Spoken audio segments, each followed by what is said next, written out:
and welcome to a brief-ish explanation of how to play the not very brief game Shadow Cabinet. The scenario and aim of Shadow Cabinet is that you're all MPs from the opposition party. You've just lost the general election and you now have 5 years to ensure your party wins the next election. You must also use cunning, intuition and treachery to fulfil your personal ambitions and win the game. You have two objectives: to work together to win the general election at the end of the 11th round, otherwise you all lose the game. You must also work individually to win your own seat and gain the most victory points. Victory points can be acquired through becoming more senior in the party, collecting CV points, and fulfilling your personal objectives. So you're allowed to fabricate, conceal and bluster as much as you like when you're negotiating with other players, but you shouldn't cheat by breaking the rules of the game. So, some important elements of the game are your character. Each player adopts the persona of one of 8 MPs. It doesn't matter who you are, and this doesn't change throughout the game. Your personal objective. This is kept secret. Each objective has individual criteria for gaining victory points that are revealed at the end of the game. These objectives are assigned randomly at the start of the game and do not change during play. You can always see what the possible personal objectives are by referring to the back of the rulebook. Your role. This is your position in the party. Everyone begins as a backbencher and can become more senior through Shadow Cabinet reshuffles. Unlike your character and personal objectives, your role can change over the course of the game and you can be demoted as well as promoted. The opinion poll measures public opinion of your party as a whole. You must work together to keep your party popular with the masses. There are 6 party policy scales. They indicate your party's orientation from left wing to right wing in key policy areas. They can be shifted in either direction by game board spaces or by cards. On your personal game board, you have a public approval rating, which measures what the public thinks about you as an individual. It is most important to have high public approval at the end of the game so that you win your seat. You also have standing within the party, or party standing. This measures what the members within the party think about you as an individual. It is very important throughout the game in determining your role. The CV points track records the victory points you gain from taking certain actions. For example, the first time you go to the firebrand speech space, you move the counter for speech down 1 space and gain 2 victory points at game end. Finally, store your influence tokens here. These are basically the currency of the game and they can be traded or given freely throughout the game. So let's go through a round. Remember that at each stage you're allowed as much discussion, negotiation and trading of influence as you like. You can describe what cards you've got and what cards you might want to play. So, first of all, you draw cards from the main deck to take your hands up to 8.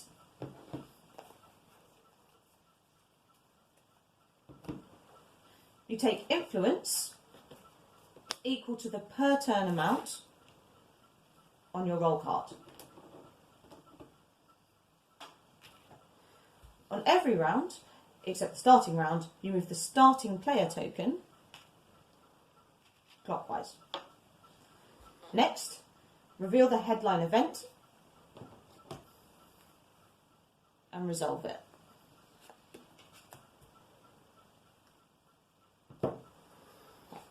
Now, all players select a hidden card from their hand and give them to the starting player for safekeeping. Again, you can discuss which cards you might be playing, you can use this to negotiate, you can even threaten people with revealing secrets and things like that in this stage. You don't have to be telling the truth, however. So you don't reveal these cards yet. It's worth noting that some cards don't have an effect in the hidden round. For example, introducing policy and politicking cards. You'll see this cross on cards that have no effect. You can use the hidden card round to attack others, help the party, burn cards and push policy to the left or the right without revealing your political leaning. Next, each player chooses an action space. The turn goes from most junior to most senior. If there is a tie, the starting player goes first. All spaces can only have one player except visiting the Commons Bar and supporting a high-profile cause. Now, each player plays and resolves a card from their hand as an open card, again from most junior to senior. Next, it's time to resolve the hidden cards one by one. We're now getting close to the end of the round. At this point, if you need to resolve a leadership challenge, implement a reshuffle, or hold a general election, it happens now. I'm going to talk you through these and other game mechanics later. After any leadership challenges or reshuffles, it's the final phase of the round. Here, you can pay influence to improve your personal ratings. 2 influence allows you to improve your party standing by 1. 3 influence allows you to improve your public approval by 1. It's important to remember that this happens after any reshuffle or leadership challenge. Also, a little hint. By the time you get to the first reshuffle at the end of round 2, your party standing needs to be high enough for you to get promoted. You can easily see how high it needs to be for each role by looking at the grid. Once you've adjusted your polls upwards, you then need to adjust them downwards based on your current role. The more senior you are, the more responsibility you have, and the more you need to use your influence to keep your popularity up. As the next round starts, draw up to 8 cards in your hand, take your influence, move the calendar on 1. Pay attention to whether the opinion poll moves down automatically in this round, and whether there is an automatic reshuffle at the end of the round. You'll see a CV point on the reshuffle rounds. If there is a leader of the opposition in place during the reshuffle, they get a CV point. Also check the opinion poll. If it is -5 or below, everyone loses 1 from their public approval rating. So, let's go through the complicated bits. Firstly, one of the cards you can play is proposing a policy. This is only effective as an open card.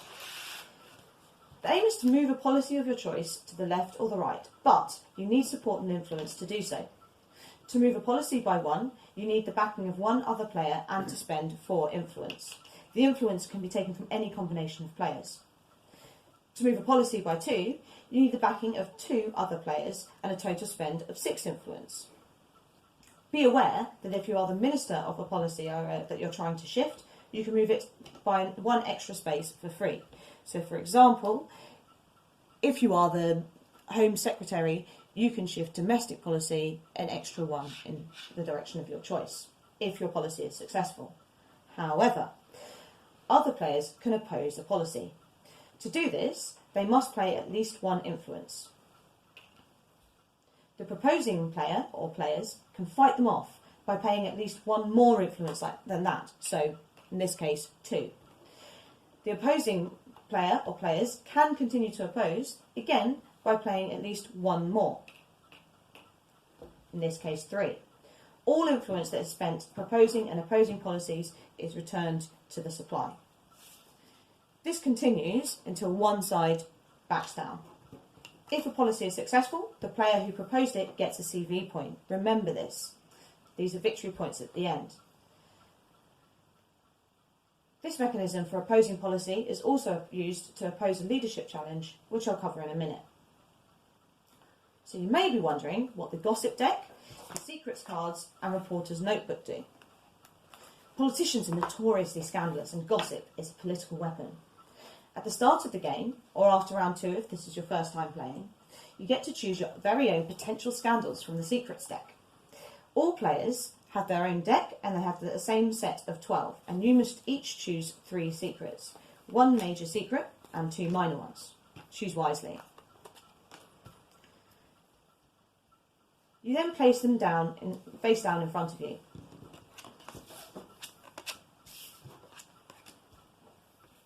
You now get a chance to snoop into your colleagues' private lives.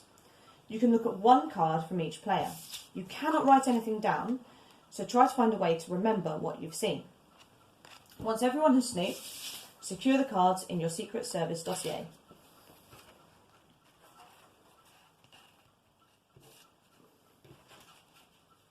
The reporter's notebook holds all of the gossip cards that can be used to reveal these secrets.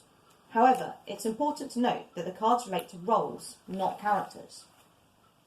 Gossip cards are held with the rest of your hand and can be played in the hidden or open phase.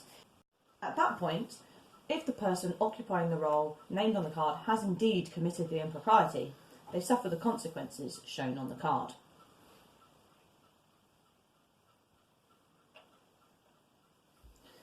You get the chance to pick up 2 gossip cards after you've snooped. They go and add to the 8 cards in your hand. You can also pick them up later in the game and do some more snooping by visiting the Commons Bar. One of the spaces on the board is the bribe space. It will give you 9 influence, but also a randomly chosen bribe card, which is effectively an extra secret that you store in your dossier. Bribes can be revealed in the same way as normal secrets, except that the gossip cards for bribes are directly linked with characters, not roles. People also know you've taken them, so they are more dangerous. Make sure that if you play a gossip card, it is returned to the reporter's notebook, not to the main deck. Now for the reshuffle. This happens automatically near the ends of rounds 2, 5 and 8. If there is a leader of the opposition, she can also call a reshuffle by spending 4 influence at the end of the round. First, everyone counts their player value. This is done by adding the seniority on your roll card to your party standing. So in this case, the player has a seniority of 6, she has a party standing of 3, so her player value is 9. This time, things are done from most to the least senior. So the player with the highest seniority, except the leader who is not affected in the reshuffles, goes first. Players are eligible for a role if their player value is equal to or greater than the seniority of that role. In this case, with our player value of 9, our player is eligible for Home Secretary, but not Chancellor. The player takes the highest role they're eligible for, as long as it's vacant. Positions that are currently occupied by players that haven't been reshuffled yet are not vacant. It's important to remember that party standing is the way you increase your player value. You can lose your role if your player value is less than your current seniority. To add an element of suspense, the leader can upset players' best laid plans. She is able to pay 1 influence to adjust the player value up or down by 1, as many times as she likes. So, if she wants to demote a rival or promote a lip spittle, she can use her influence to do so. For example, she could pay 2 to knock this player's value down by 2, making her ineligible for both Home and Foreign Secretary. The player would then have to be Shadow Health Minister. Speaking of leaders, the leadership challenge is the only way a player can become the leader of the opposition. When there is no incumbent, a hopeful minister only needs to go to the leadership challenge space, pay 5 influence, have the support of 1 or 2 other players depending on the number of players in the game, have a party standing of at least 5, and a public approval of at least 0. At this point, she can't be challenged. If, however, there is a current leader, things get more fraught. A hopeful minister still needs to visit the space, pay the influence and have support, but he must have a higher party standing than the incumbent. The incumbent is able to launch an opposition to the challenge in the same way as opposing a policy. If she's successful, she stays as the leader. If she loses, she becomes a backbencher. Finally, let's talk about the game end. It's really important to remember that the general election happens in round 11 before any chance to adjust your party standing or public approval ratings. Also remember that at this point, it's all about public approval and that opinion poll. So first, we campaign. You'll notice that all the main deck cards have a number from 1 to 3 in a triangle. In the last few rounds, you should be trying to keep hold of higher value cards. Usually you'll have 6 cards left and you'll need a combined value of 15 or more to get a boost to your public approval rating. 12 or less will damage your approval rating. See the back of the rules for a guide. If you're really popular or unpopular, it will help or damage the party. In this case, the player has a total of 15, so gains 1 on their approval rating. Each player now needs to wait for the polls to come in to see if they've won their seat. You toss a coin 8 times to determine the polling error in your seat. You adjust the public approval according to this chart. There's also a helpful probability table for each outcome to help you plan your strategy. If your final public approval is 3 or more, you win your seat. If you don't win your seat, you've lost the game. We now need to see whether the party wins the general election. The most senior player tosses the coin 6 times to determine the overall polling error. Look at the chart to work out how many opinion poll points are gained or lost. Anything over 0 is successful and the party wins.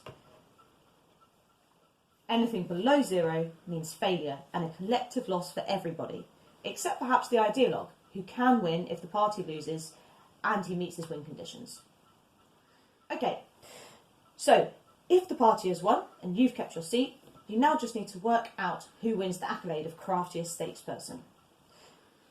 Add up your victory points from your seniority, your personal objectives, which are revealed at the end of the game, and your CV track. The player or players with the most influence gain 1 victory point, and the player or players with the least influence lose 1 victory point. In the event of a tie of victory points, final party standing determines the ultimate victor. So, to summarise the game, you should be trying to build up your party standing at the beginning in order to get promoted into more senior roles. This gives you more influence and more power and more ability to access action spaces that you can't as a backbencher or junior minister. Later on, you need to focus on making sure your public approval is high enough to win your seat. You'll also need to keep an eye on the opinion poll so that you will win the general election. There are electioneering cards to help you do this. Don't waste them. It's also a good idea to keep hold of high value cards in the second half of the game. So, some quick playing tips. Don't forget that there is a cheat sheet at the back of the rules. This will quickly remind you of what happens when policy is proposed during a reshuffle or leadership challenge and at the end of the game. It also tells you about all of the personal objectives that other players may have. Try to work out what others are doing and scupper them. Negotiate. Offer to help others and give influence or support in exchange for them supporting you with your pet causes. You don't have to stick to your promises, but you will maximise your chances of winning by interacting with others. It's also way more fun. It can be a good idea to discuss which cards you might play or what action space you might go to. Will people support your policy? Will people contribute to electioneering or go and support a high-profile cause with you? Can you extort another player for keeping their dirty secrets to yourself rather than playing them? Will somebody else pay you for you to support a high-profile cause? Again, you can lie and bluff if you like. Finally, don't forget to claim your CV points. These are victory points at the game end. Okay, and that's it. Happy playing.